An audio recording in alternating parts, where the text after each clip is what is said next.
درود به همه عزیزان. امروز میخوایم یه آش ساده رو آموزش بدیم.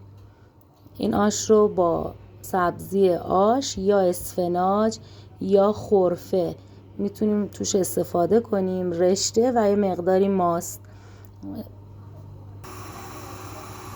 اسفناجا رو به آبی که گذاشتیم جوش اومده اضافه میکنیم.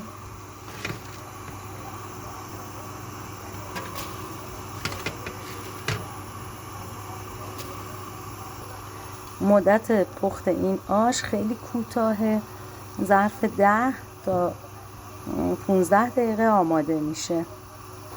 چند دقیقه زمان میدیم تا اسفناجا پخته شن. بعد از اینکه اسفناج نرم شد، این بستگی به خود شما داره که دوست داشته باشید سبزی خیلی پخته باشه، نیم پز باشه یا حالت خام اونا رو بخورید. تو این مرحله ما رشته رو بهش اضافه میکنیم.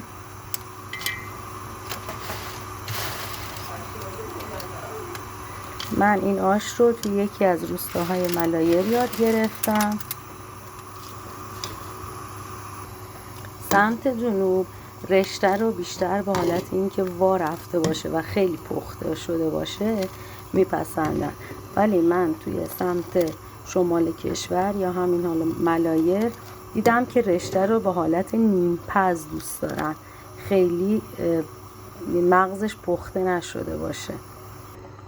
حالا نوبت اضافه کردن ماست به آشمون هست. برای اینکه ماست حالت یه دست داشته باشه، من یه مقدار از آش رو به ماستم اضافه میکنم.